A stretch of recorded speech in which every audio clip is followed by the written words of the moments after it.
Welcome to New Atlas Live. I'm Brian Berletic. Joining us again is Mark Sleboda. He is a U.S. Navy veteran. He is now in Russia. He is a international relations and security expert. Hello, Mark. Welcome back. Hi, I'm Mark Sleboda, and this is the New Atlas. Yes, it is. You're a very popular guest. Your last appearance was very popular, and I want to warn people who did not see the last video that I bring Mark on very specifically to talk at length about this issue, to kind of give me a break, to hear a different perspective. So, Mark, wherever you want to start regarding the current Ukrainian offensive, please, by all means, the floor is yours. Brian, thanks for having me on. It's always an honor and a pleasure to be on the New Atlas. And if I could translate your introduction into Russian plain speak, Brian brings me on to rant like a madman for an hour or so. Yes. To give himself a break. So I think that since the last time I've been on, obviously the front lines in Ukraine, whether we're talking the south in Zaporozhye or the east around Donetsk and further up into lower Kharkov, they haven't changed really at all. Here we are weeks later into the great ballyhooed NATO proxy offensive. I mean, they've taken a few farm lines, tree lines and fields since then. Raboltina, maybe. I mean, one small, sorry, not Raboltina, Rivnopol. One small forward station in the gray zone that was at least some commanding heights.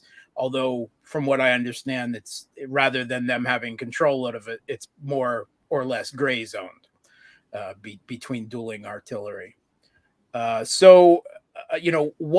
What has gone so wrong?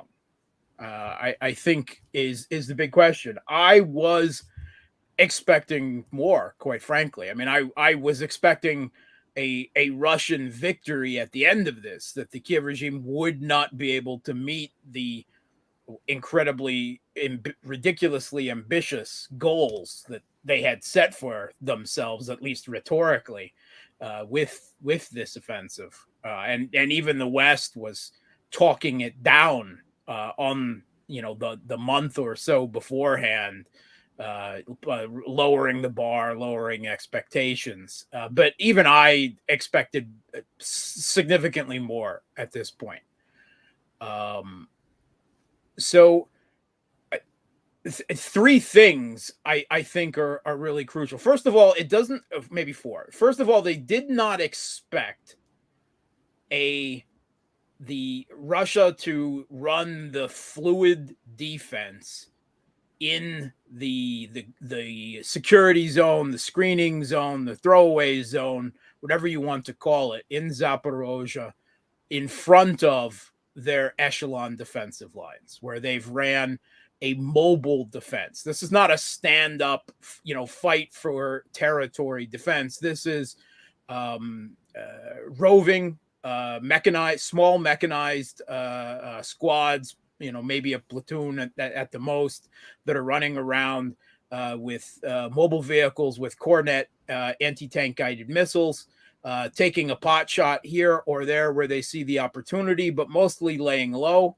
and directing in Russian artillery fire, rocket fire, airstrikes, and drone strikes when they see the Kiev regime forces trying to navigate the complex network mazes of minefields that they laid out this area. For some reason, it doesn't seem that the Kiev regime was even aware of the minefields in this screening zone. Maybe they were laid last minute with distance mining, with the agriculture or some similar system.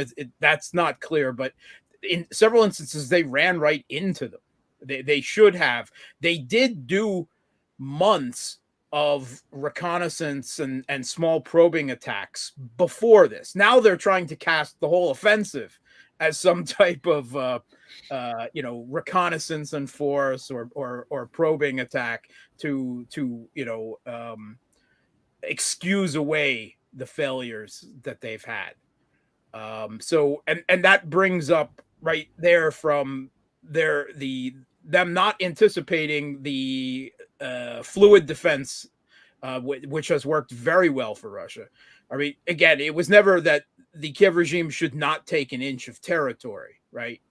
It's that they want to make it last as long as they can and do as much damage as they can as the Kiev regime navigates this gray area.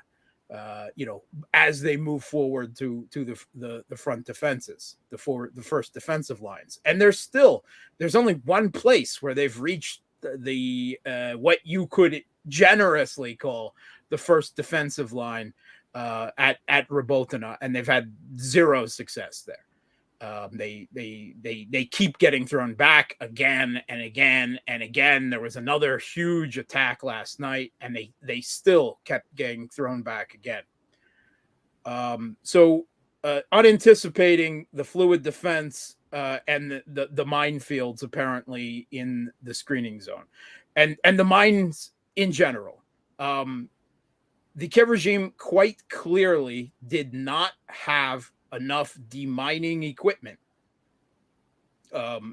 They would in order to launch an offensive with this, they would have to demine on the run, right? This isn't something that individual, groups of sappers alone in the field could take time to do.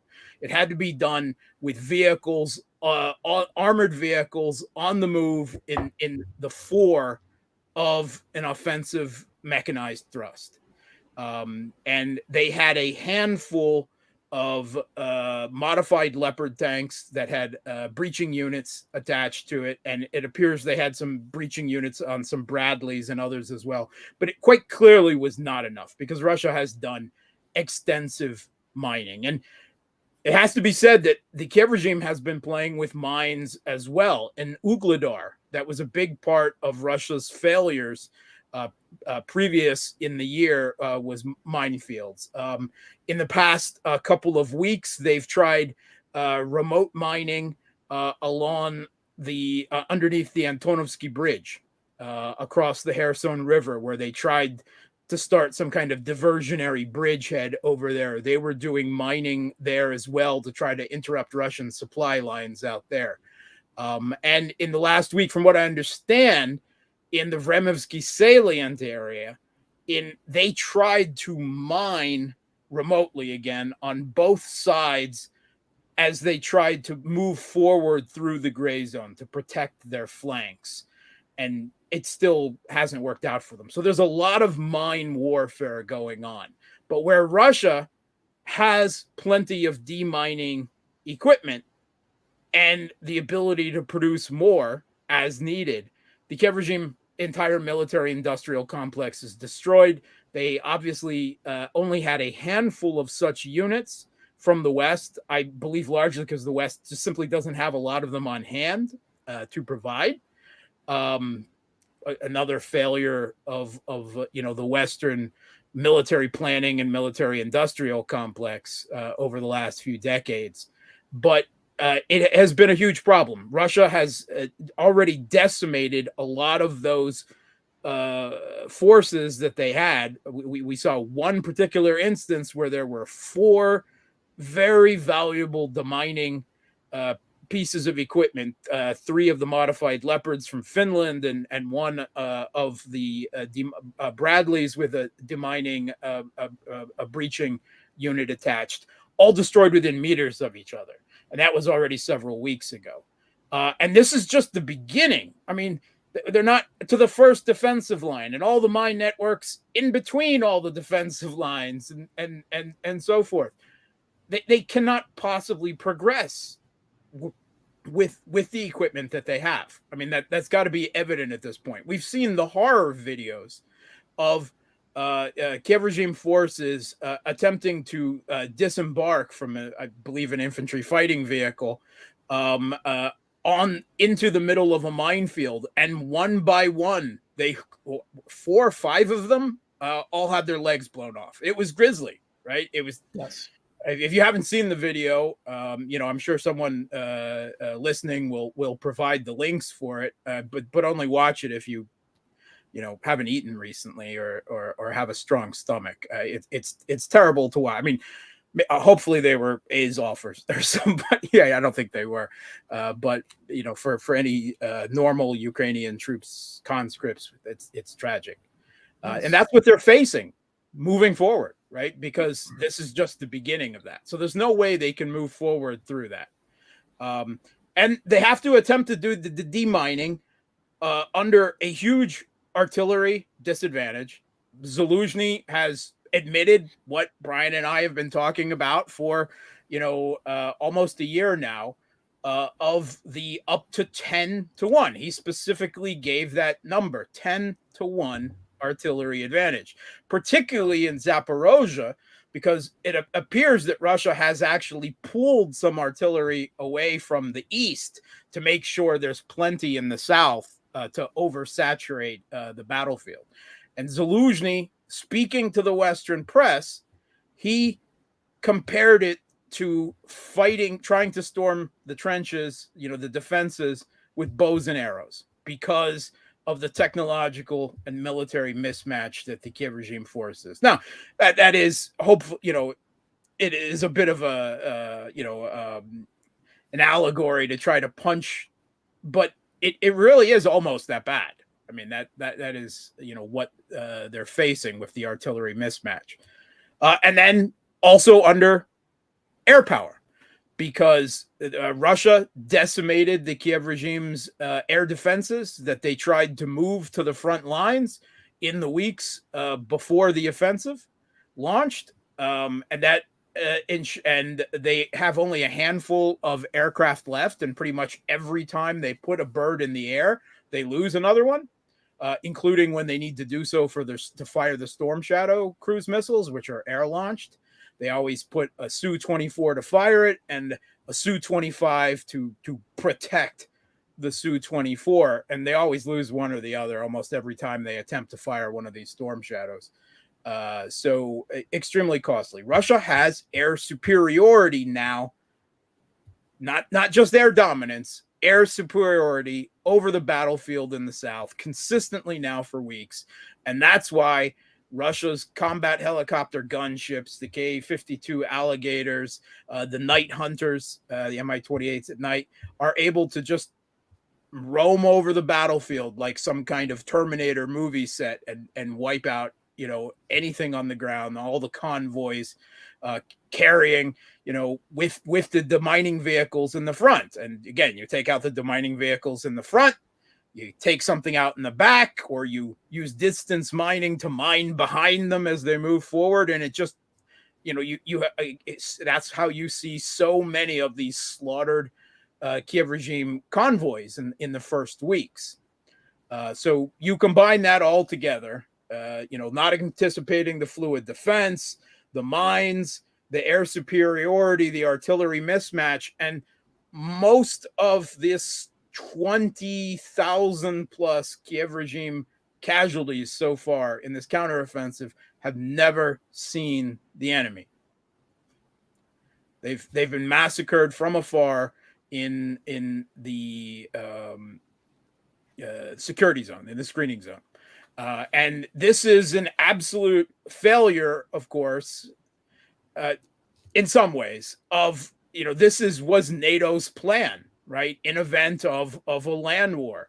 Now, they would have done it, of course, under the cover of their very powerful air projection. They would, they think, achieve air superiority over any prospective battlefield with Russia in a direct conflict, and then they would use these heavy tank offensive to bust through Russian defensive lines. We see the problems that the mines would have presented to that, but here they don't have the air superiority. So how they thought they could apply this strategy to Kiev regime forces is beyond me. Apparently, we've heard in repeated interviews with the Kiev regime, with POWs, Ukrainian POWs taken from Kiev regime forces, that a large part of the 3 or 4 weeks of NATO training that they had, and many of these, for this offensive guard, they were civilians.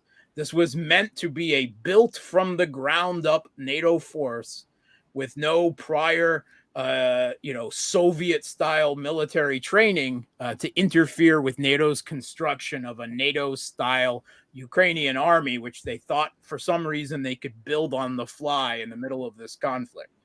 And they're learning in a foreign language, right? Through translators in European countries. They're being taught in different countries. We know, those of us who have served with NATO, that they're not getting uniform training. There isn't as much interoperability and consistency throughout NATO forces as NATO would like to present themselves as having. And a big part of what they were trained, evidently, was bringing in shrinks, bringing in psychologists and whatever other brainwashers to convince the Ukrainians. They punched home again and again. The Russians are weak. They're exhausted. None of them want to be there. If you simply charge forward bravely, they will all run away. That's what they were told again and again. And they said they were given specifically, this was recycled through them again and again until, they internalized it. It's hard to tell. Did they believe this? I don't know. Maybe that is the lessons that they themselves took home from Kherson and Kharkov last year, where Russia simply withdrew from the battlefield as a result of not having enough manpower to go into Ukraine from the beginning. That was an inherent flaw with the way Russia went in, because Kiev regime started mobilizing immediately and Russia did not follow suit for whatever flawed reason. Maybe some belief that a limited show of force and limited intentions from them would prevent NATO escalation. Well, if so, it was a badly flawed mechanism, thought process, because NATO has escalated and escalated and escalated and escalated again and again on their own, as each successive stratagem that they throw is then countered. But they didn't have enough manpower, so they withdrew from Kherson and Kharkov in good order, to concentrate on their primary mission, to retrain the reservists that they then called up, and all the volunteers and new professional contract soldiers, some 200,000 almost, that they've been able to enlist since then. And it's simply a different ball game now, because Russia is not facing a manpower shortage for the first time in this conflict. I mean, they already took 20% of Ukraine with the manpower shortage. Now there is no manpower shortage, and there's some evidence that, at least when we're talking combat capable troops, that Russia has the advantage, right, in manpower. And so they're charging not only into superior artillery and air force, echelon prepared defenses through minefields they don't have ability to clear, but at least in total along the front, they have a manpower shortage, right? Yeah, of course, the whole idea is to attack with some element of surprise and punch through with a local superiority in manpower numbers, right? As Russia has to defend a wider area and then bring up reserves to counter the offensive thrust. But it's just more suicidal. We've heard from, U.S. generals like Ben Hodges, this man, everything he says is a complete different reality it appears that he's living in. And that's the line of thinking. And they keep talking again that the Russian troops have low morale, they have low training, and the Ukrainians have superior morale and training. And the exact opposite is true, right? Do not believe this. It appears that a big part of what has gone wrong with this offensive is that they drank their own propaganda Kool-Aid, right? The Kiev regime forces do not have high morale, right? That is just a blatant lie. I mean, let's start from the beginning. There are tens of thousands of Ukrainians fighting on the other side, right? The forces of the DNR and LNR have been at some of the forefront of this conflict, right? Actually bearing a brunt of casualties, certainly in the first 8 months or so. There are Ukrainians on both sides of this conflict. So obviously there is political division in the country. That's what the 8 years of civil war before Russia intervened, into the Ukrainian civil conflict that occurred since 2014, when the last legitimate, democratically elected Ukrainian government was overthrown in an openly U.S.-backed putsch. There's been fighting in Ukraine since. And the Western media tells us all the time about the hundreds, now the thousands of collaborators that the Kiev regime has arrested, killed, disappeared, right? They've been quite open about this. And the Western mainstream media, of course, just blinks because they're not really humans deserving of human rights. They're pro-Russian sympathizers or ethnic Russians and geopolitically inconvenient, right, to the West. So they're not afforded the same rights as normal, European human beings who have superior human rights, I guess. Fighting on the other side, thousands of collaborators all the time. We admit that, but we're supposed to believe that they have higher morale, that they have more somehow unity. Well, that's just absolutely ridiculous and part of the whole propaganda to justify the Maidan putsch back in 2014 and everything that has happened in the country since, to deny the people of East Ukraine any agency, any recognition that they didn't support the change in the government that they had elected and everything so forth. On top of that, we've seen the videos from Ukrainian social media. Everyone I trust watching this has seen them. If you haven't, my God, why don't you have a Telegram account at this point? If you're actually interested in this conflict, through Ukrainian social media, the hundreds and hundreds and hundreds of videos of their own citizens being forcibly conscripted by literal press gangs off the streets of their cities, and thrown almost immediately, sometime with just days of quote unquote training, into territorial defense units, which has long since ceased to mean anything and thrown immediately into the front lines, right? Be that have been Bakhmut or now in Zaporozhye.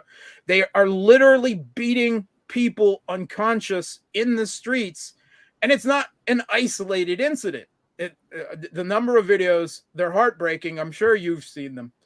And yet these U.S. military propagandists tell us that the Ukrainian troops have higher morale. It's just utter fantastic. It's not even nonsense. It's pure propaganda. Meanwhile, on the Russian side, they have conducted one mobilization, not continuous waves of forced conscription, one mobilization of all reservists. And since then, nothing. And we've learned from the Russian president in the last 2 weeks that he feels that, at least at this point, that Russia doesn't need to conduct further waves of mobilization because of the recruitment campaign for professional contract soldiers. They've signed up another 150,000 people in the last 6 months. Now, I've seen the ads. They're a lot better than the woke ads that are being run for U.S. military recruitment, which is why the U.S. is having such recruitment problems, a lot of people think. And I think there's something to that. They're offering very nice salaries for Russians to sign up for this, and they all sign up for it knowing that stop loss is in effect, right? They sign up, they're going to war, and they're not coming home until the war is over. And they're still signing up, 150,000 of them. And they've had another 30,000 supposedly volunteers. I think some of that, at least, is the new territorial defense units that are being formed. And I think that also probably includes some of the new replacement PMCs that are being formed, like Storm Z, that are actually under the control of the Ministry of Defense rather than some insane Bond villain, egomaniacal megalomaniac who ran Wagner apparently into the ground. Russians, you don't have to believe the Russian polls. The independent polls all show the same thing. The foreign polls. Russians are fully behind this. Why? Because there are 5 million Ukrainians living in Russia at the least, right? They all have family and friends on the other side of the border. They know far better than Americans or the British or the Germans do what has been happening in Ukraine for the last 10 years, nearly 10 years now. And they are on Russian TV all the time, telling what, in Russia, a Ukrainian and a Russian are like the same thing. There's no ethnic distinction. Russia is a federation of some 200 ethnicities. Yes. And the two biggest of them are ethnic Russian or ethnic Ukrainian. But in East Ukraine and Western Russia, you try to scratch one without greeting the other, it doesn't mean anything, which is, again, a part of so much what this conflict's about. But Russians, by and large, we're talking majority, not 100% or anything like that. But by and large, the vast majority of the population is fully behind this. And Russian young men are putting their lives at risk for this. They're not being forcibly conscripted and beat into unconsciousness in the streets to be grabbed to the conflict. They're signing up of their own accord. So this morale nonsense, this idea that Russian troops would flee when first fired upon, that NATO 2 or 3 weeks of abbreviated NATO training on weapons that they don't know how to use, have no history of military use, are somehow going to turn them all into NATO supermen is ridiculous, right? First of all, there are no NATO supermen. Having previously been involved in the U.S. military and NATO operations, I can assure you that I'm no Superman.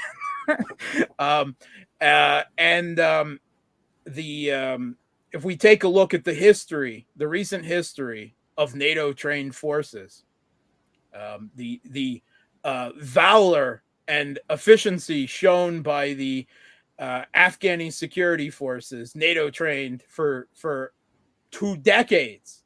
Nearly 2 decades in Afghanistan, that turned around and ran before scarcely a shot was fired by the Taliban, and nearly the same thing in Iraq when the NATO-trained security forces were beat back to the gates of Baghdad, by running by ISIS, and it took the Iranian-led popular mobilization units of Shiites to drive them back. So this myth, higher morale, higher training, it's all nonsense. The Russian reservists who have been called up have had more than 6 months of training now, on top of all having been prior military, not civilians who have 2 to 3 weeks of NATO training in a foreign language in France or Germany or whatever. It's not a confusion. It's not something that someone got wrong. It's active propaganda that is getting Ukrainians killed in increasingly obscene numbers. So that's where this offensive went wrong. They never had a chance to begin with and has underperformed even those low expectations. There has been really no movement in Zaporozhye, other than one small height village, Ravnopol, taken. In the east, the Kiev regime forces, they haven't had more measurable success, but they are pressing very hard on the flanks of Bakhmut.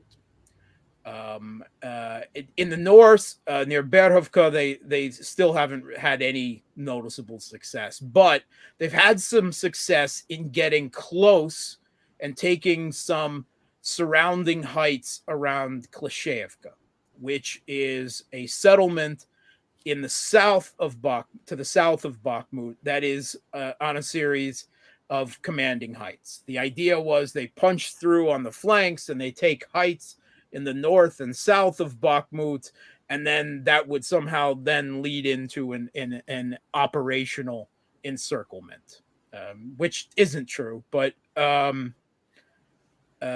Klishevka, they've been pressing hard and they've been throwing a lot into that fight. I would say that it's not being paid much attention to, even in the Telegram channels, much less in the Western media. But the fighting around Bakhmut has been more intense in the past 10 days than the fighting in Zaporozhye. Now, maybe that's some operational pause. I have a question. I want to talk more about Bakhmut. I think they're focused on Bakhmut because of the upcoming NATO summit, which I would also like to hear from you about. But you're talking about even before the offensive was launched, we all knew that Russia was building layered defenses. They had to have known that there were going to be minefields. They gave them this engineering equipment for minefields.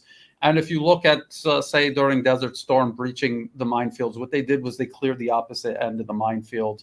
They knew the Ukrainians had no ability to do that in this offensive. Why do you think they said go ahead and do it anyway, even though it was such it just seemed so futile and senseless to send them into such a unwinnable proposition? It does, and I cannot offer you, again, the only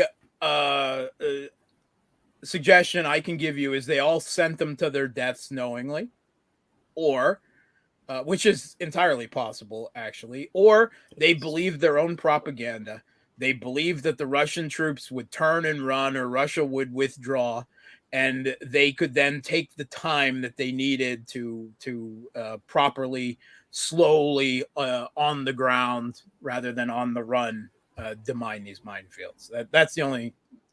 I don't think, I haven't heard anyone that has any better explanations for why they thought this would have any success. Also, the air defenses have been whittled away by Russia for months now. And they know planning, yes. Well, when NATO was planning this offensive with Ukraine, were they factoring in the reality that they would not have mobile air defense at their disposal, and that they would be picked off by helicopters and warplanes? Yeah, there was an attempt to move air defense in up to the front lines in the just over 2 weeks before the offensive was launched, and Russia wiped them all out with precision strikes, with missiles, with drones. They called it the S-300 genocide. So whatever air defense they had left, they did try to move up to the front lines, and I guess it was hoped that would be enough, and Russia wiped it out all before, which should have been foreseen, but somehow wasn't. And it has to be finally the center, the CSIS had an article out this week, what we've been talking about for months, that Russia is not going to run out of missiles, and they're not going to run out of drones. They're making them, and they're making them in large numbers, and they're making them on demand. And if you've been paying any attention, for the last 2 months almost now, right, the entirety of the offensive and about 3 or 4 weeks before that, Russia has launched a combination of drone and missile attacks every single night, right? If the Kiev regime gets one through, like say in Makeyevka this week, it's all over the front pages of every newspaper. In the headlines, oh, they took out an arms depot. Russian forces are now going to face some supply loss.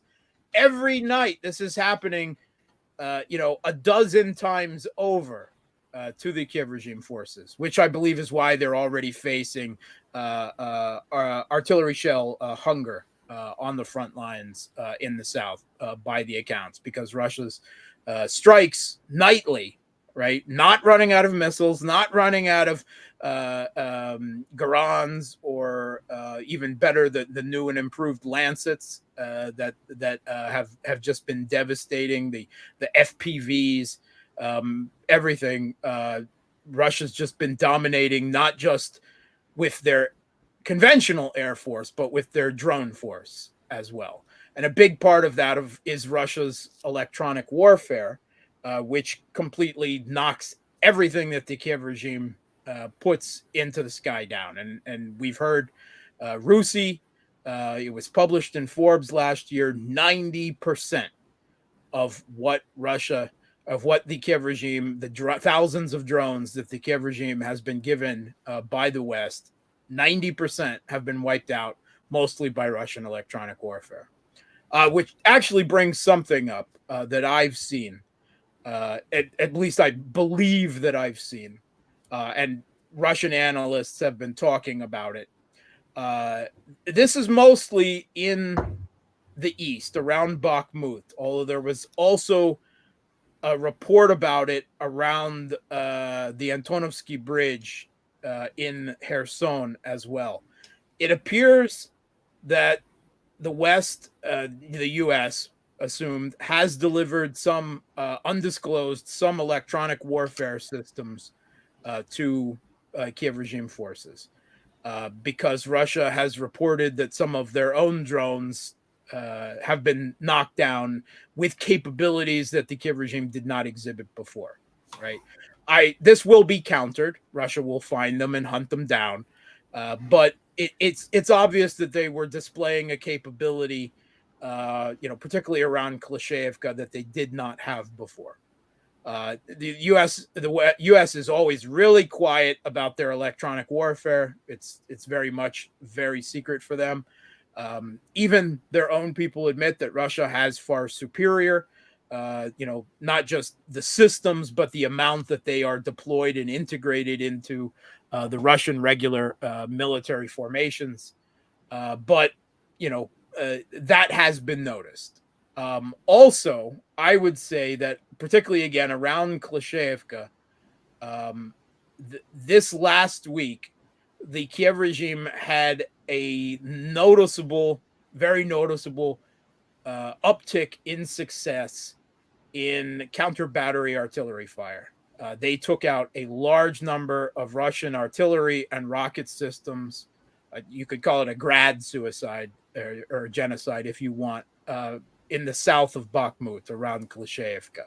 And I suspect that can only have come with some new improved counter battery radar or something that has not been publicly disclosed, provided by the West. Because again, it shows such a change, such a new capability that it did not exist before. It's not going to change anything in the end. Russia has pulled up reserves around Klishevka. They may lose Klishevka, but it doesn't mean that the Kiev regime is going to take Bakhmut. So I really don't understand what they're doing there. Is it simply PR? Are they simply, they think they might have a greater chance of achieving any success in the east, where Russia did not have 6 months to build up their defenses? They have defenses there. They have defensive lines. They have trenches, but obviously they're not as layered and as well fortified as they are in the south. So maybe they think they might, even 1 or 2 settlements, putting Bakhmut under threat from the south, will be enough to impress NATO to continue the arms flow, which I don't believe is going to stop anyway, as much as NATO is able. So I don't understand that. Or do they hope that Russia will divert more forces from the south to the east, and then they'll be able to somehow punch their vanguard that they still have in reserve home through Russian lines. I don't know. I can't explain this fixation on Bakhmut from the Kiev regime. It really isn't strategic for them at this point, right? At least in terms of grand strategy, such as it is, the idea of severing the land bridge and putting Crimea under threat made some kind of sense. But taking Bakhmut back when it's closer to Russia at this point than it is to Kiev, and certainly than it is to Poland, where all the arms have to be shipped in from, it really makes no sense to me whatsoever. Can I ask about Bakhmut, because originally the Russian operation to take Bakhmut was supposed to be a grinding operation, was not actually focused on taking the city. People speculate, including myself, and you could correct me if you think that I'm wrong. I think Prigozhin and people around him in Wagner were obsessed with taking it. And I suspect that they took heavier losses than they would have if they just treated that as just a operation of attrition. But I could be wrong about that. But even if that is so, and now Ukraine wants to drag their forces over Bakhmut again, or around it again, on the opposite end of Bakhmut, before Russia has more defenses.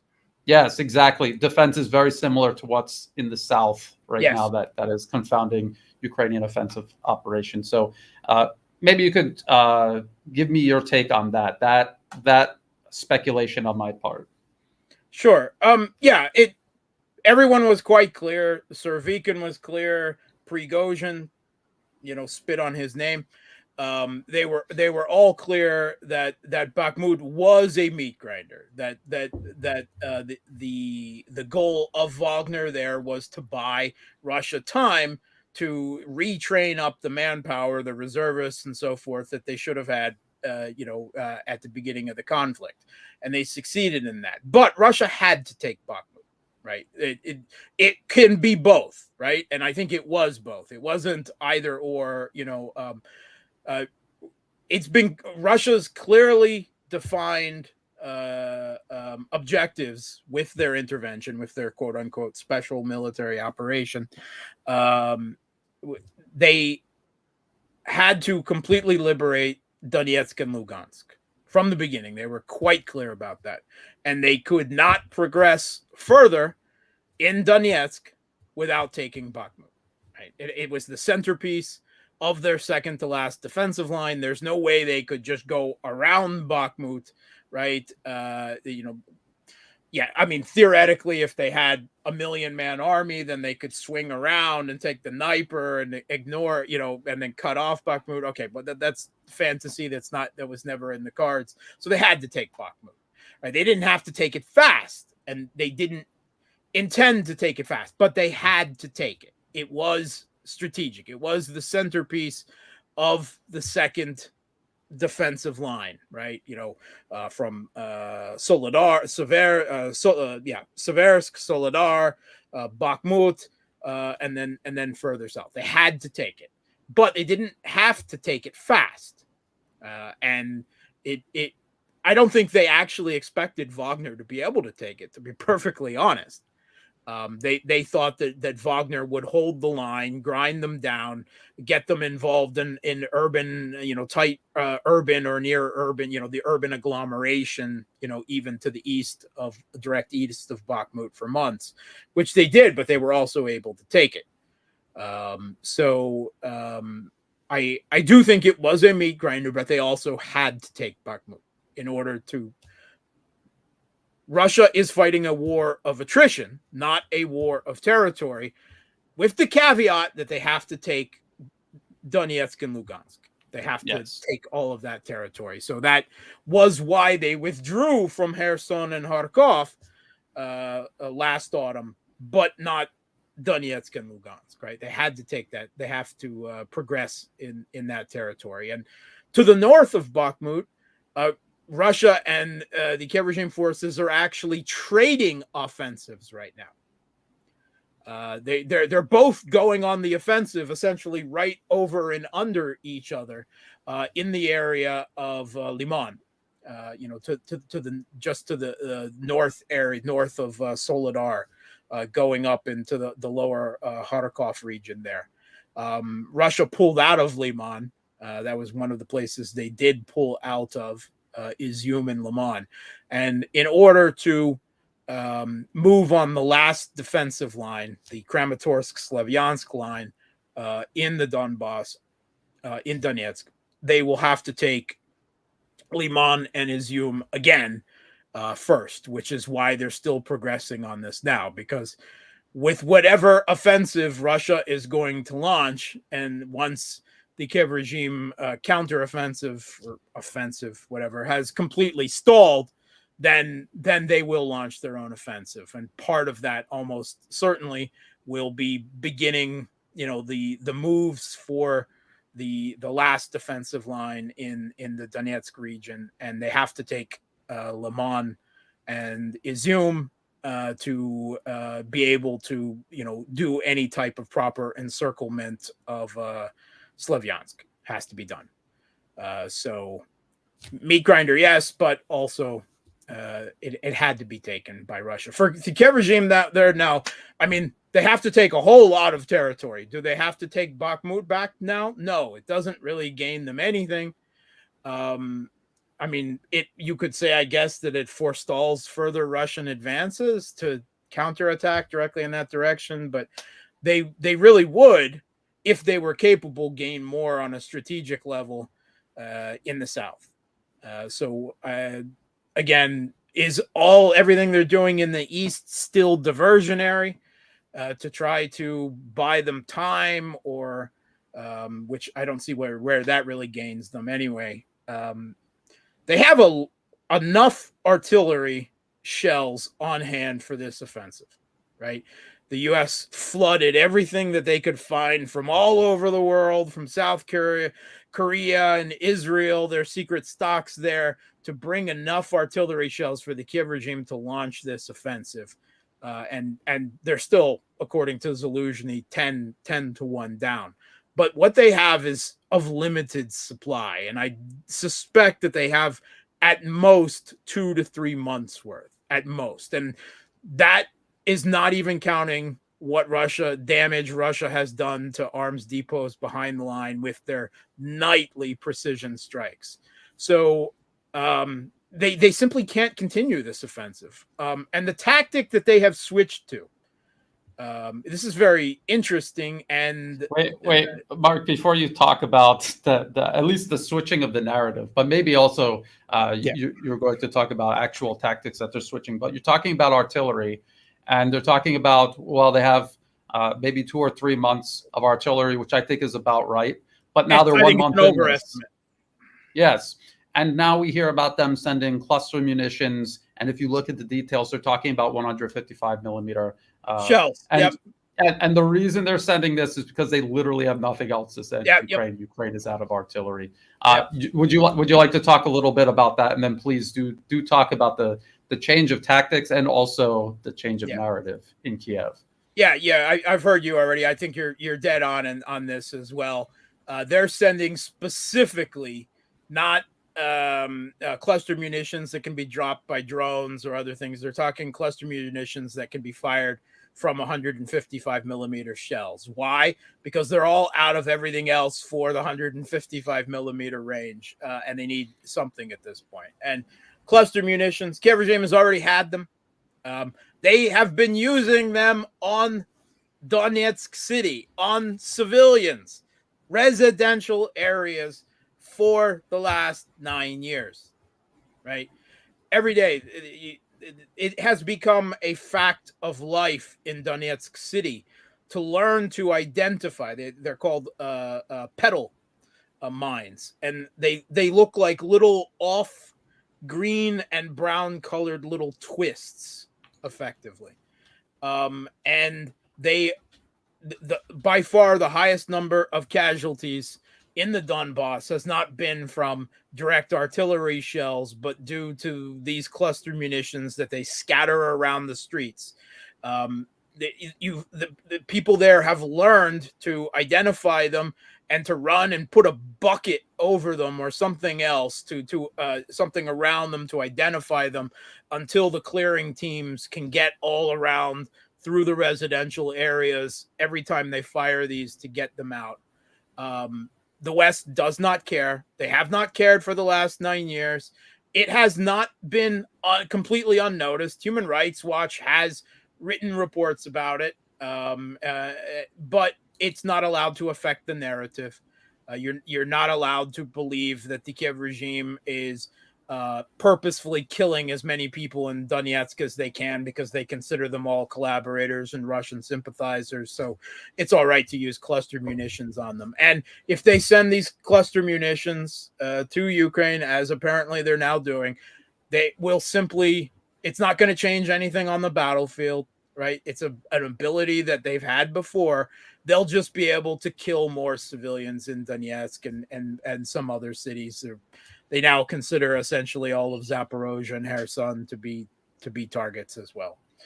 I just want to, you're bringing up a really good point, and I just want to throw this out there for people. The U.S. constantly says that they're helping Ukraine, and Ukraine is fighting for Western values, and yet in order to send these cluster munitions to Ukraine, they had to sign a release because it's illegal to send cluster munitions overseas in a situation exactly like this. So the U.S. is breaking their own rules to send these cluster munitions to Ukraine.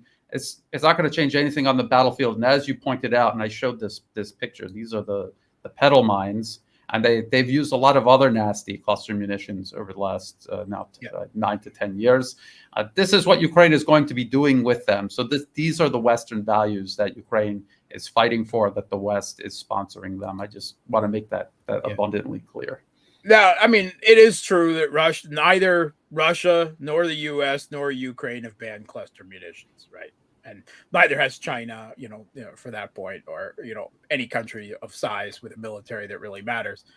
And Russia has used cluster munitions before in this conflict, but they have used them actually quite sparingly, and they have not used them on civilian areas, right? The Kiev regime has used them continuously, primarily even on civilian areas for 9 years now.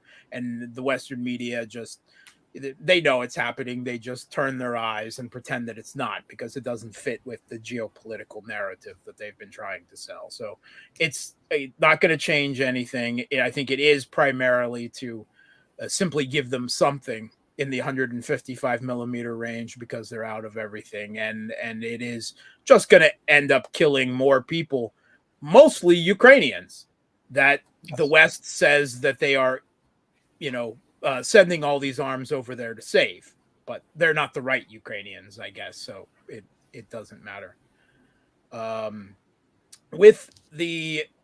So first there is a narrative change, but there is also a tactical change. So the narrative change is that Kiev regime is no longer trying to take territory with their offensive, that they are now going to fight a war of attrition, which they haven't been fighting this entire conflict, and they're going to destroy the Russian military.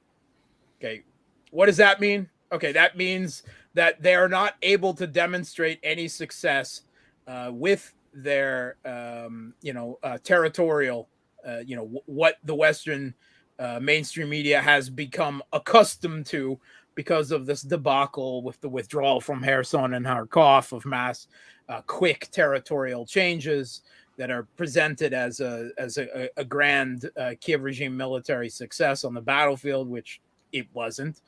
It was a manpower problem that Russia had from the beginning and withdrew from, rather than try to hold the territory, and inflicted crippling casualties, with over the backfire from artillery and airstrikes as they did so.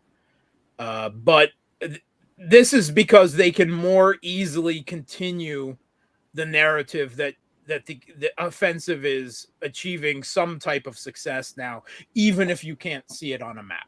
There's no reality to their ability to fight a war of attrition. A war of attrition is fought with artillery. It's fought with air power. It's fought with fires, and they don't have any fires. I mean, this has already been punched through in the the offensive in the south, in the Zaporozhye region.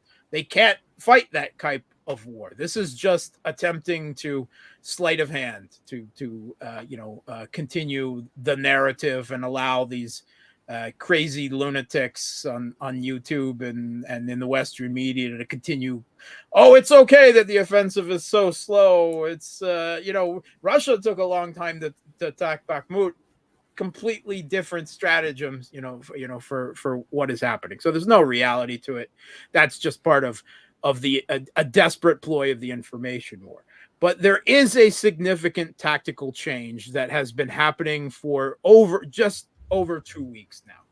The Kiev regime, with their offensive, they gave up on the mechanized thrusts with the limited number of tanks and the large numbers of infantry fighting vehicles and APCs they had to throw forward through this screening zone, particularly in the south, but not only. They've been doing the same thing in Klishchiivka as well, in favor of what they have to spare, because the images of burning Bradleys and Leopards and so forth was doing too much damage, and they still want to keep some of those in reserve for the hopes that they'll be able to punch through a spearhead attack through some type of hole in Russian defensive lines at some time in the future.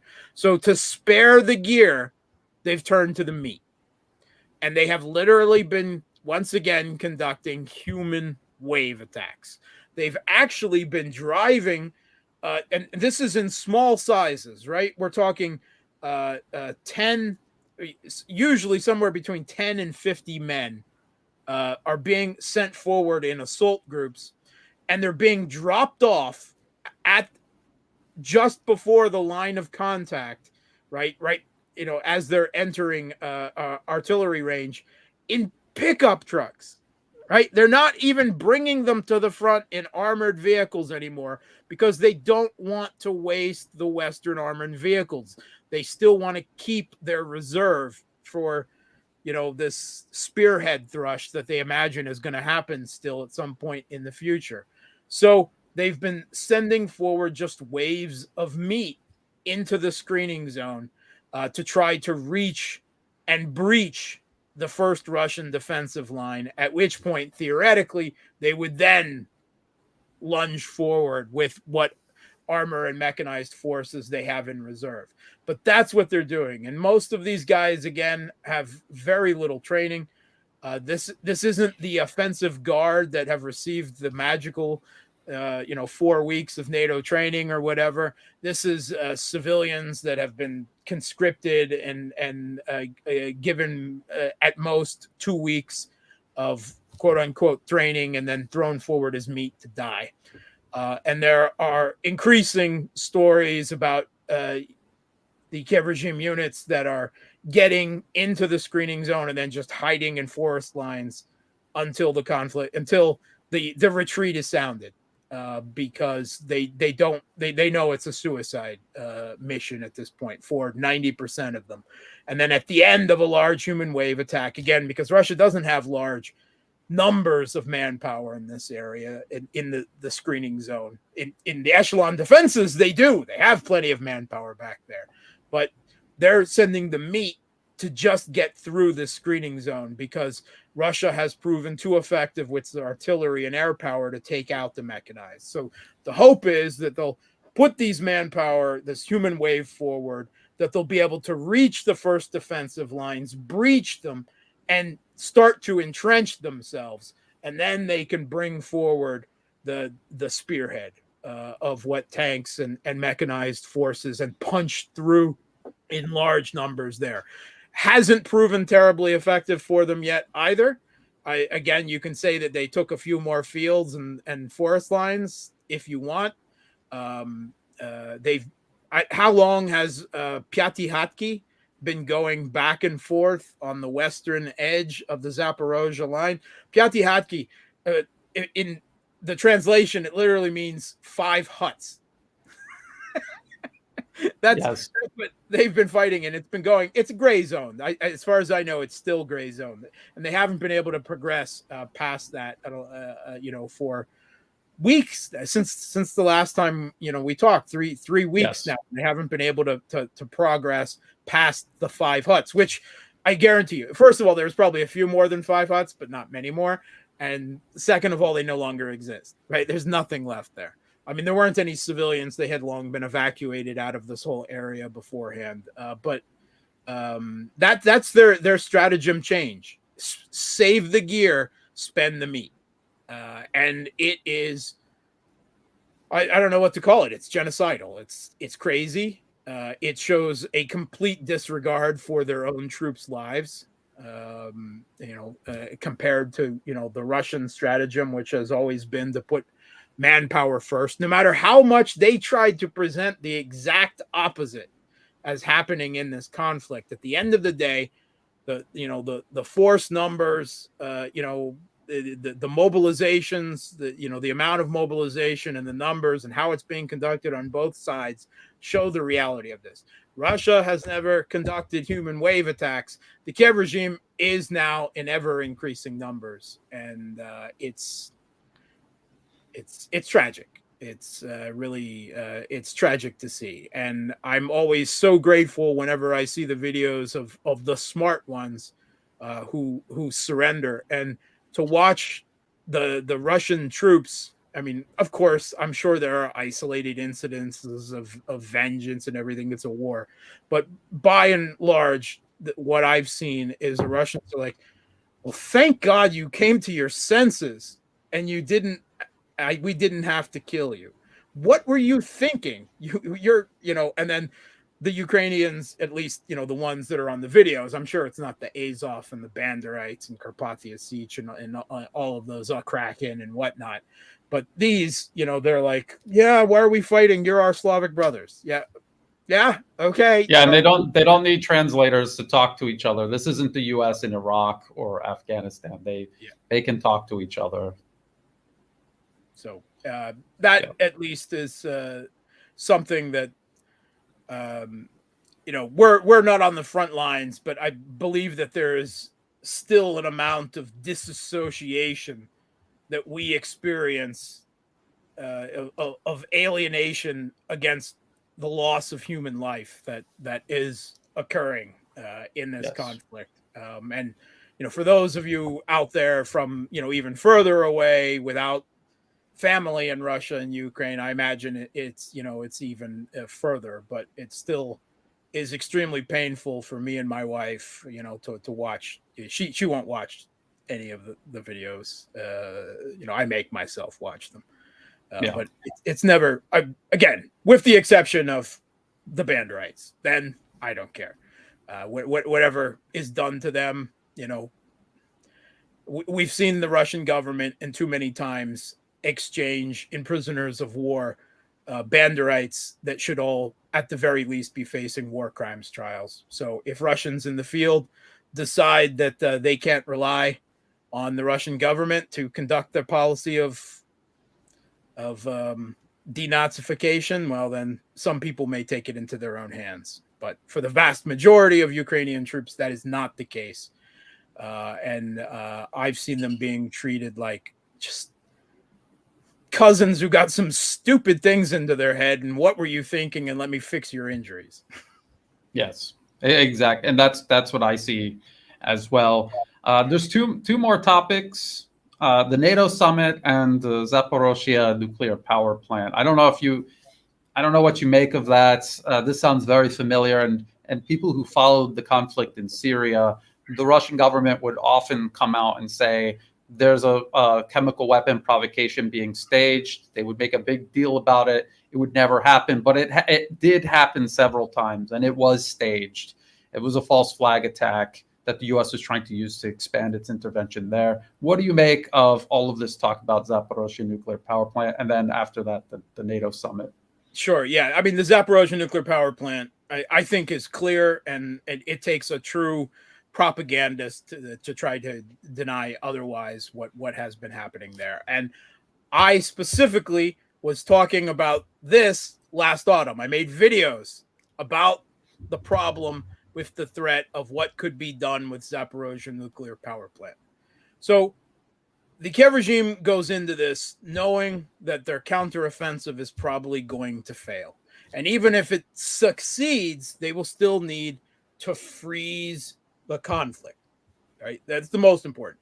Internationalize it and drag NATO in if they can as well. But most importantly, to freeze the conflict, because at the very least, they need time to rearm, reconscript and retrain a new army and everything else. So one way or the other, they would need to freeze the conflict at the end of this offensive.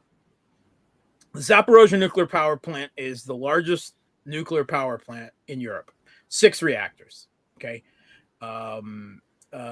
It has been shut down in cold shutdown. 5, as far as I know, all 6 reactors are now in cold shutdown. I believe until a short time ago that 1 reactor was in hot shutdown to provide heating for the area in the winter for the surrounding communities, but I believe they are all now in cold shutdown. Even in cold shutdown, this type of reactor still need a amount, not a large amount, but need cooling water to take away excess decay heat.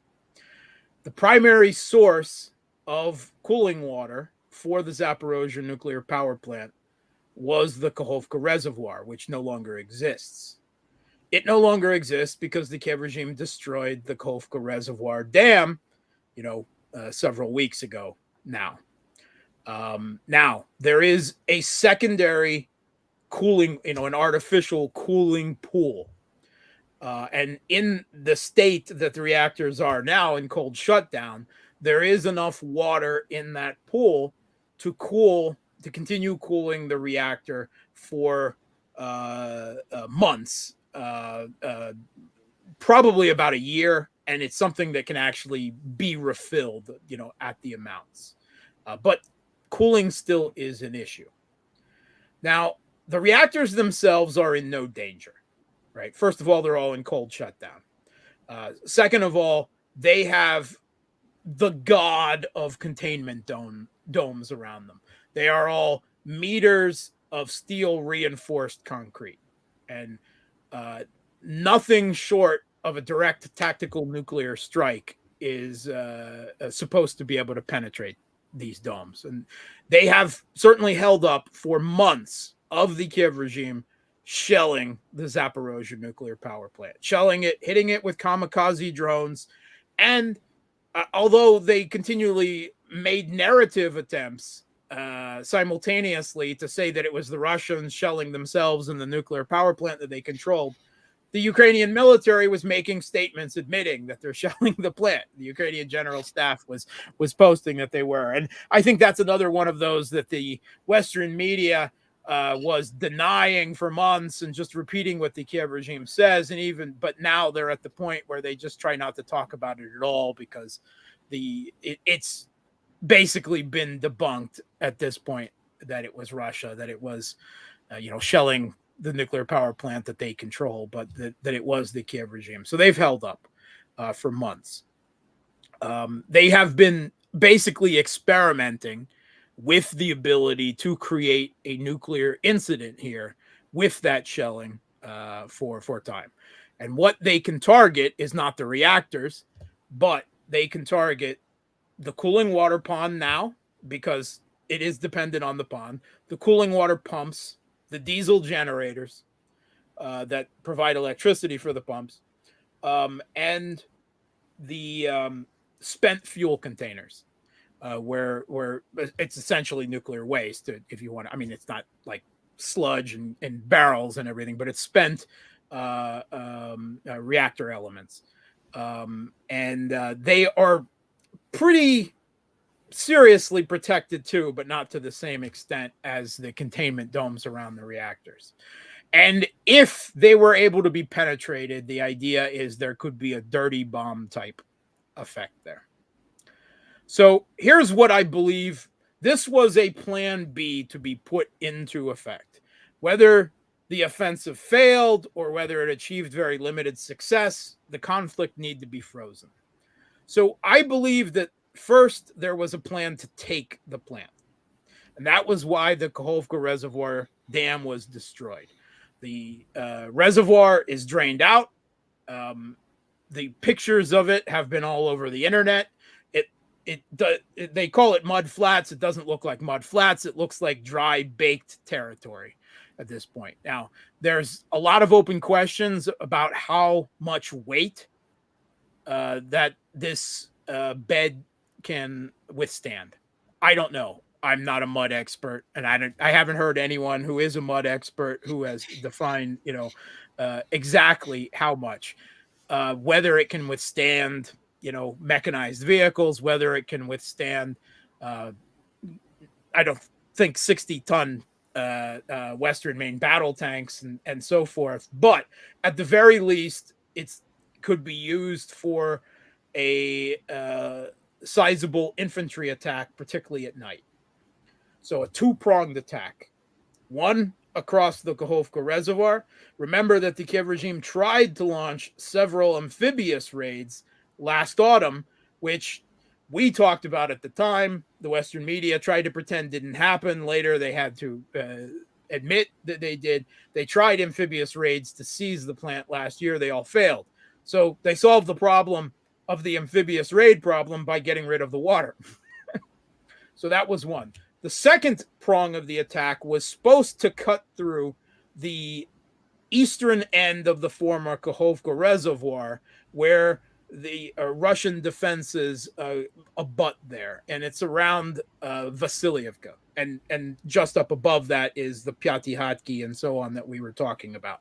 They were meant to punch through there and then cut sharply to the west to then take Energodar, where the nuclear power plant is located, in a two-pronged attack, right? Avoiding the heart of the Russian defensive lines straight down from Orehov, Robotna, and down towards Tokmak and Melitopol. So theoretically, this should have been somewhat easier. The problem is, they haven't had any success there. They haven't been able to punch through there. Pyaty has somehow held them, still in the screening zone for 4 weeks now. If they got control of the nuclear power plant, then they could arrange whatever they wanted and blame Russia. And we all know the Western media, no matter how ridiculous what they were saying, the Russians are bombing their own Crimean bridge. The Russians are attacking themselves in the Kremlin. Those pro-Russians in East Ukraine have been shelling themselves for the last 9 years. The Western mainstream media would just uncritically, unquestioningly go with it. Very efficient propaganda network that any real dictator would blush to own. So for over 4 or 5 weeks now, basically as soon as the dam was destroyed, the Kiev regime has been starting to build a narrative. They've been setting the narrative framework that Russia was planning a nuclear terrorism at the Zaporozhye Nuclear Power Plant. And they've been going ever increasingly forward with this. It started with Mikhail Podolyak, which is their Goebbels-esque mouthpiece and presidential advisor. Kirilo Budanov, apparently back from the dead, depending on what you want to believe, is on it as well. And even Zelensky himself finally came forward. They've got announcements all over Ukraine, warnings, handing out iodine tablets. They've really been building this up as much as they can. And their explanation of why Russia would stage nuclear terrorism there is that because Russian forces are in retreat because of the Ukrainian great offensive, counteroffensive, that they're going to detonate the reactor remotely as they withdraw in order to deny it to the Kiev regime. That's their narrative. Of course, you can see the flaw in that because Russian troops aren't retreating from Energodar or anywhere else. In fact, the Kiev regime hasn't made any offensive success whatsoever. So that, of course, makes no sense whatsoever. Again, you just have to believe that Russians are genetically predisposed to kill themselves, to believe this type of absurd propaganda. So obviously, without being able to take the plant, Plan B was off the line. So Plan C, and this was put forward by Russian intelligence, but it was punched home by the head of the Russian Atomic Energy Agency, Rosenergoatom, over the last week. Plan C was to shell. You can't take it, then we shell Zaporozhye Nuclear Power Plant with the remaining Tochka-U ballistic missiles, with some kamikaze drones, and they target those specific elements that I talked about before: the spent fuel containers, the cooling water ponds, the cooling water pumps, and so forth. As part of their propaganda on this, they claimed that Russia had mined the cooling water ponds and the cooling water pumps. Now, this is where even the West's management to take institutional control of elements in the UN, like the chemical weapon body in Syria, has reached an effective dead end, because the International Atomic Energy Agency has had an observer mission on the ground in the Zaporozhye Nuclear Power Plant for months now, and they largely kept quiet as the Kiev regime was shelling the Zaporozhye Nuclear Power Plant, even once they were placed within it. We don't know where those shells are coming from. It's not our job to, decide where, which was, of course, just ludicrous, right? You know they're coming across the reservoir. But anyway, they came forward. They put out a report at the end of last week where they said, we have people on the ground there. They've inspected the cooling water pumps and the cooling water pond. There's no mines there. The Russians have not mined it, and they didn't draw. I mean, anything could happen, even, they said. But even the director of the IAEA, Rafael Grossi, was there just over a week ago, and he said the same thing, while the Kiev regime has been braying about this. So on. And not only that, so what they specifically said, that Russia has mined the perimeter outside the Zaporozhye Nuclear Power Plant as part of their defensive strategy, like they've mined everything else. We've talked about it. And they're not happy about that, and they made that clear. They mined the perimeter and the approach to the plant. But they did say that these mines specifically in no way affect the function, the operation, the safety of the plant in any way, shape, or form. If all of them went off, it wouldn't affect the nuclear power plant. They were very specific about that. And they actually also noticed that the Russian military is not present. They have no deployment inside the Zaporozhye nuclear power plant themselves, despite the way it's been tried to presented in the media. They're outside it. Yeah, they're providing defense for it in the area, but they're not actually inside the plant, which punctures a major hole in even the Kiev regime militaries. Yes, we're targeting them there because there's Russian military forces there. And so repeatedly, they've been conducting inspections every day now. Part of the plan with these missile strikes and drone strikes was apparently they were going to be filled with either and depleted uranium ammunition, which has been supplied by the United Kingdom, or some other type of radioactive material. Now, the goal here would have been, first of all, if they managed to hit something and actually, create a dirty bomb effect, by hitting the spent fuel containers, good.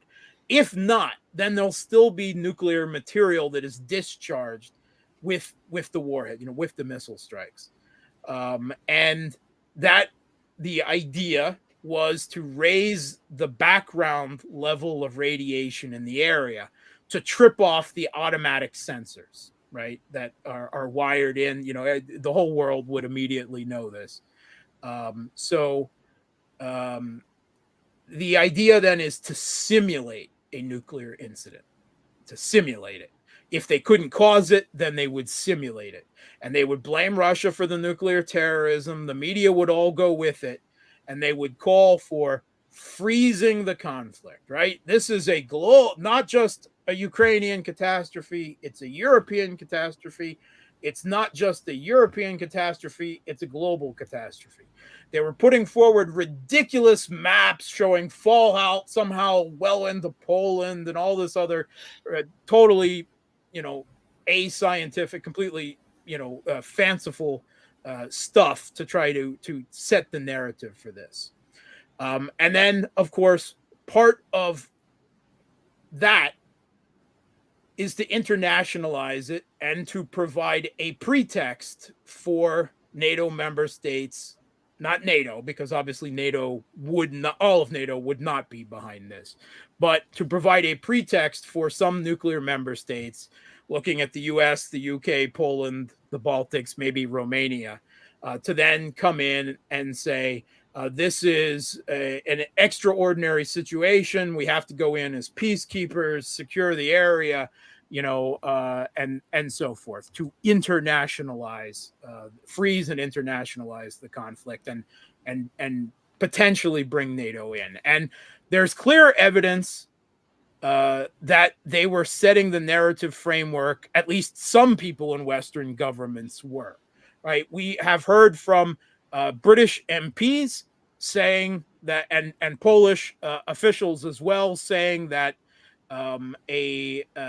Russia causing some type of nuclear incident at the Zaporozhye Nuclear Power Plant would be basically just cause for NATO to directly intervene. And in the U.S., the neocon Senator Lindsey Graham and Richard Blumenthal, they put forward a resolution saying that exactly this situation, Russia causing a meltdown on this plant, the fallout would affect Poland, and therefore it must be regarded as a direct Russian nuclear attack on NATO, right? As an attack on NATO, and NATO would need then to intervene directly in the conflict. Now, it's not clear if this was everyone, within the governments that were involved, or whether this is, again, the neocons and their like elements in several European countries attempting to push things in this direction. Because there's some evidence that is what happened in Syria, right? You create an artificial red line, say, oh, if Assad uses chemical weapons when he's winning, out of desperation, that gives us a pretext for direct attack. And it seems that this may not have been what was put forward on the president's desk or some of the other European leaders. That's not clear to me. Maybe not. Maybe that's elements within the governments attempting to direct things. I'm sorry, the neocons in the U.S. have long tried to drive U.S. foreign policy in even more militant direction for a long time. McCain's no longer with us, but his BFF forever, Lindsey Graham, is still at it. So I just want to remind people that in Syria, the Syrian government was taking control of Douma near Damascus. It was just a day or two before that last neighborhood fell, and that's when the chemical weapon attack supposedly took place, when it made absolutely zero sense for the Syrian government to do something like that. And right ahead of, I believe, a UN delegation was on its way. And now we see the same type of buildup. Ukraine is clearly losing. They are desperate. Russia has the advantage. We see the same buildup right ahead of an upcoming NATO summit. Do you think that is connected, or do you think that this is happening? And the people planning this, are they planning it to coincide with the NATO summit, or is that just a coincidence? Yeah. So just to finish up with the whole plant story. So supposedly, I think it was 2 nights ago now that both sides were saying that the other was about to launch this nuclear terror attack, right? Russia nuclear, they said Ukrainian false flag.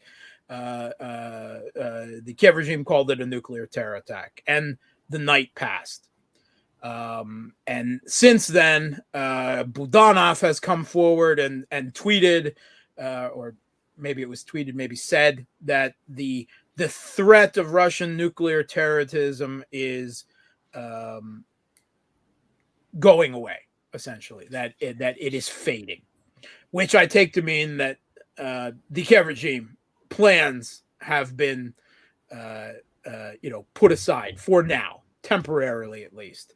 And no, just my idea of what happened, right? Just speculation.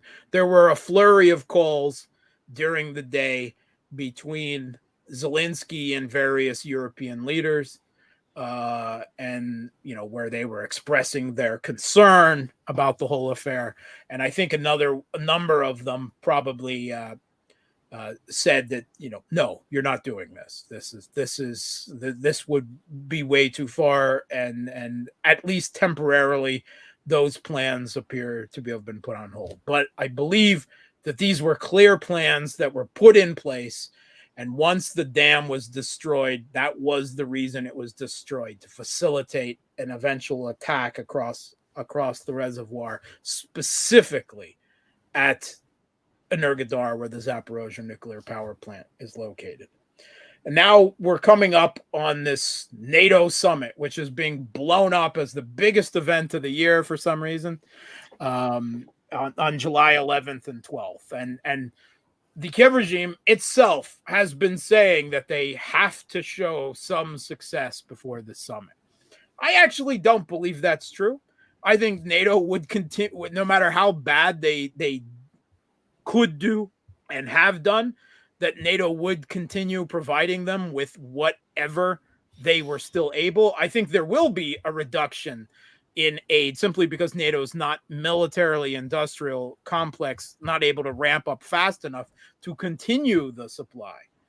But I don't actually believe that enough NATO members. Yeah, okay, Hungary, Bulgaria seems to starting to get a spine, but that's not going to change the course of NATO. They're too committed, too geopolitically committed. They believe that U.S. hegemony is on the line here. They believe in a domino theory, modern domino theory, that if Ukraine fails, then Taiwan will fall to China, right? All this ridiculous, and the Russian Putin will be in Peoria next week, right? I mean, that's seemingly what they believe. So I don't believe that they have an off ramp. They will not allow, to take an off ramp, even if it's just in the supply. They will continue providing whatever they can, no matter how bad this counteroffensive goes. But there is the idea that they have to reward the Kiev regime with something in this summit. And of course, Zelensky has been begging even more than previously, oh, you have to let me into NATO, which means essentially you have to enter the conflict, because that's what Ukraine being brought into NATO now would mean. Ukraine is in a conflict with Russia. Article 5, NATO is instantly at war, direct war with Russia. Of course, there are some countries in NATO that appear to be totally cool and even desire that. The United Kingdom, Tobias Ellwood, the British MP, who is the head of their Select Defense Committee, right? The equivalent of the U.S. Armed Forces Services Committee. He said outright that the UK should be, and NATO, right, should be in direct war with Russia right now. I mean, they're that crazy over there. And there's been a recent spat between the US and the UK, where Biden evidently specifically blocked the prospect of the British Defense Minister Ben Wallace from becoming the new new Secretary General of NATO, reportedly because Wallace was pushing forward ahead of the US with the promises of F-16s being provided to Ukraine, which the UK doesn't have. They don't have F-16s. They fly the Tornado.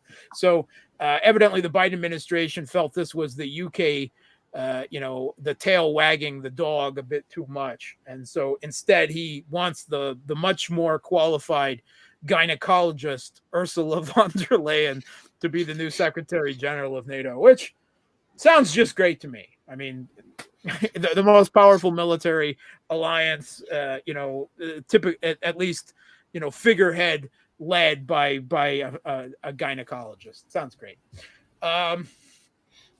Works for breaking me. ground. Yeah, really but breaking ground. They've got this idea they've got to reward Ukraine with something, and Zelensky has been begging ever more to be allowed into NATO. I think he knows, of course, that that's not going to happen, but I think he also believes that by making that maximalist demand, it makes they'll shovel more weapons and money at him in order to shut him up, and prevent more, the press from asking uncomfortable questions and the like. So now we know that they're going to get cluster munitions before they're announced in time for this summit next week. I haven't heard yet definitively that the ATACMS are off the board before the summit. Maybe not. It's another possibility. Neither one of them is going to change the conflict, but again, they have to keep escalating. That's if only to satisfy their own domestic propaganda circle. This negative feedback loop of the outrage and the need to do something, the next wonder weapon, and so forth, and so on. And I know the Pentagon does not want to give the ATACMS because they want to save them for the conflict with China, because artillery, M777s they don't care about. But Bradley's, not so useful in a naval and air conflict with China off the Taiwanese Straits. But the Marines like the ATACMS for island hopping. So they would like to keep the ATACMS. But there's so much political pressure now because they've got nothing else really to do unless they're going to directly enter the conflict. So they've come up with a political solve, as far as I know. They're, of course, going to declare Israel-like security guarantees. Wow, that sounds impressive. What does that mean? That means they give Ukraine lots of weapons. Isn't that what they've already been doing? Yes, but we'll officially declare it as a security guarantee. That's it. It means absolutely nothing. It's more of this same Taiwanese porcupine strategy. We'll give them so many weapons that they'll never even think of looking at them again. Just nonsense. The other thing is they're going to upgrade the NATO Ukraine Commission to a NATO Ukraine Council. Sounds really important, doesn't it? Right? There was a NATO Russia Council for years. Right. That was the gift that was given to Boris Yeltsin to get him to acquiesce to NATO expansion. And what did it do for Russia? Nothing. Right. Theoretic, it makes it sound like Ukraine is always in the room. Right. Supposedly Ukraine will then be able to summon meetings of the NATO Ukraine Council on their own. Like Zelensky doesn't have the whole world leaders on auto dial at this point anyway, but that is the political solve that is meant to be given to the Kiev regime now. And that's it. That I don't see where there's anything else on the cards. I think clearly them telling Zelensky to chill on the false flag with the Zaporozhye Nuclear Power Plant was an indication that they're not ready to directly intervene yet. Doesn't mean that they won't, but they're not at that stage yet. They haven't reached that level of desperation where they have to make that final decision yet. So that's it. That's where we are. I do expect increased Kiev regime attacks for the next week, from today until next Friday. They still want to show the quote unquote return on investment that has been talked about. But I haven't seen anywhere. Let's say they take Klashevka. Let's say they take Robotina directly in front of Orehov. Yay, they finally took the gray zone and they're approaching the first defensive line. Still, it means nothing. The attrition that they are taking in the process, even if they've shifted the majority of it to manpower rather than gear, the artillery that they're expending, that they are now resorting to giving them cluster munitions as long as it's in a 155 millimeter jacket. That's where they are. I'm really underwhelmed at this point. Maybe something that we can't foresee yet could happen. What I was worried about before with the Zaporozhye Nuclear Power Plant appears to be over for the moment, at least. The probability that I talked about before the offensive with the undisclosed NATO weapons, the electronic warfare, and some new counter battery artillery system appears to have materialized from some evidence we can see, but it is not ultimately changing things on the battlefield in any significant way.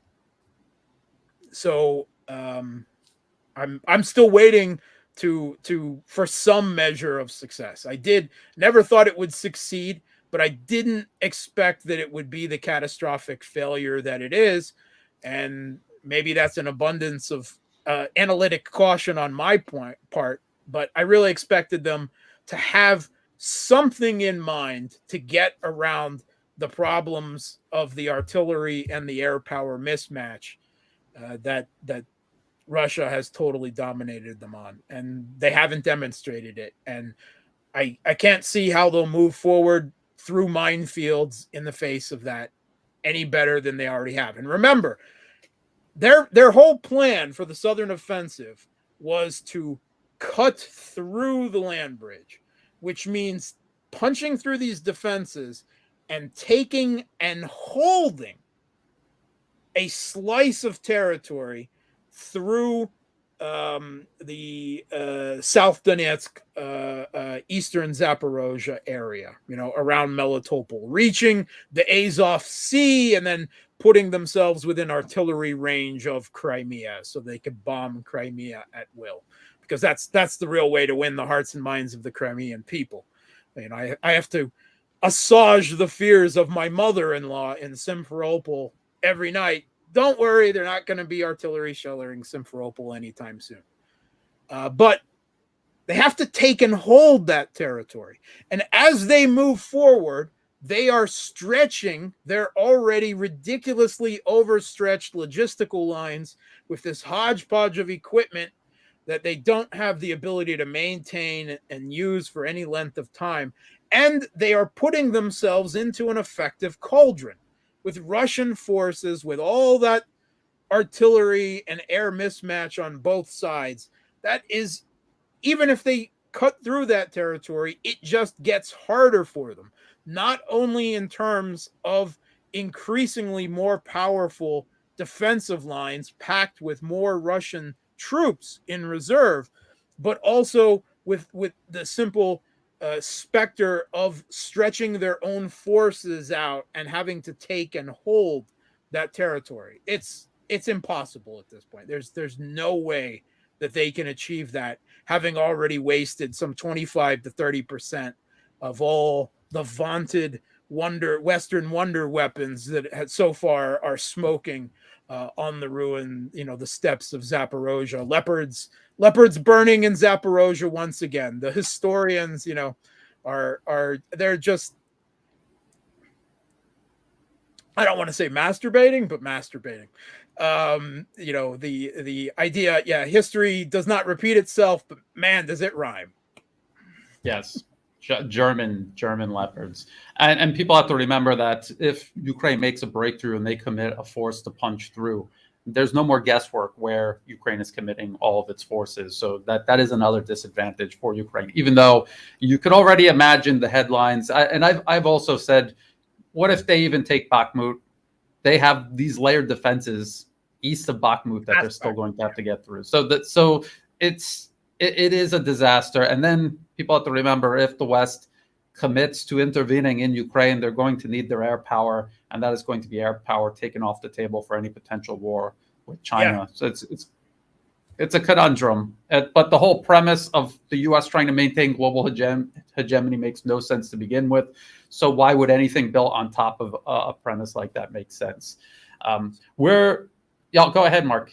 Go ahead. Completely off the table this week, from that other things, Iran joined the Shanghai Cooperation Organization. That is actually huge. That was kind of forestalled for years because Medvedev, back when he was still trying to butter up the West, agreed to those atrocious sanctions against Iran, and the SCO had to, lay off that. But Iran now has at least a degree of security, having been brought into the Shanghai Cooperation Organization. And countries are lining up to join, including even Saudi Arabia, are lining up to join BRICS and the Shanghai Cooperation Organization. So, however, the way this ends in Ukraine, the U.S. has done so much backlash damage to their own control of the world, their own hegemony financially, diplomatically, in geopolitical terms, with alliances with Turkey and Saudi Arabia now all but in full revolt. It's stunning. The changes are happening geopolitically so fast after so many decades of, stability, more or less. Things are shaking up a lot, and it's all because the U.S. overplayed their hand, in so many ways, with the revealing how willing they are to exercise their control of the global financial and economic infrastructure of the world to punish anyone who steps out of line, that being Russia, and brought all the more home by the utter failure of those sanctions to wreck the Russian economy and halt the offending, action that they did it to try to avert. And there's not going to be a BRICS currency overnight, right? It's still going to take a decade or so, but everything is now in motion much, much faster than it was before. And more countries are more and more being conducting trade through bilateral currency exchange rather than using the dollar than ever before. Things have been put in motion. The genie is out of the bottle and cannot be put back. Europe is beggaring themselves with this war. They're just putting everything on the national debt. Germany is spending 200 billion euros a year to subsidize their own citizens and businesses to offlay the energy costs of increased energy prices for their citizens. How long do you think that's sustainable? European countries cannot print their way out of this catastrophe like the U.S. can. They have to do it with debt, which becomes unsustainable for them because they will have to pay that back. And with everything they've set in motion, the days of the dollar control of the world, it's not something that's going to end next week or next year, but it is now clearly on the horizon. Even if that horizon is a decade away, that means very little. And China thinks in 10-year plans and 50-year plans and everything. I mean, Russia, I think, is doing great by thinking in 5-year plans. The Chinese think even further ahead. So this is all, the ancient Chinese curse, or so it's the meme is on the internet. I don't know about the reality of it. May you live in interesting times. Well, we're all living in interesting times, and the world is changing in so many ways. Just in the last year, we're just watching it all happen, and we're not even properly processing. We're all still in shock about how fast things are changing. Absolutely. And I think you've done an excellent job breaking all of that down. We're going to have to get you back and together with Carl Za to talk about that aspect, because I think we could easily do a whole 2 hours easily Unfortunately, I have to do another live stream in about 15 minutes. Mark, can you tell people where to find and follow your work? And as you do that, everyone, in the video description and then pinned at the top of the comment section after the live stream, I will put all of Mark's links where you can find and follow his work. Mark, go ahead. At Mark Sleboda 1 on Twitter. Follow me on Telegram, The Real Politic with Mark Sleboda. The links are all there. Telegram is the best way to follow me. Also, my Substack. My Substack is free for everyone. I do not accept money on Substack. I can't accept money on Substack. My country's under sanctions. So please, I put all of my radio interviews up there. I do 12, 15 radio interviews a week. I try to put at least 4 or 5 of them up on my Substack because some of them are very repetitive. You don't want to hear them all, believe me. I don't even want to listen to myself that much. But follow me on Telegram, follow me on Substack, and my YouTube channel. I haven't had time to, unfortunately, do any longer videos yet. But Brian thankfully invites me on to get my soapbox off on here. And eventually I will get back to that. Technically, I have a Facebook. And I think Facebook is for people even older than me now. So, technically I have an account there, but, Telegram, Substack, and Twitter. That's the best way.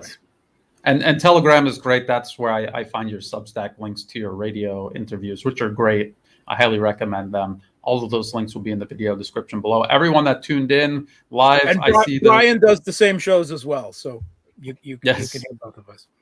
Yes, I'm not allowed to talk about that on YouTube, though, or they'll delete my video. Yeah, that's why I don't put them up on YouTube, because I'm too worried about them deleting my YouTube account. That's why they're on my Substack instead of my YouTube. Yes. So everyone I checked the comment section while the stream is going. Thank you, everyone who is contributing constructively. I see it, even though I don't have time to answer all of it. I'm going to put the link to the live stream that I'll be going on to next, which is about 10 minutes. That'll be in the comments right about now. Thank you so much, Mark. I look forward to having you back on. And to everybody else, thank you again for joining us. And until next time, bye for now. Thanks, Brian. Thanks, everybody.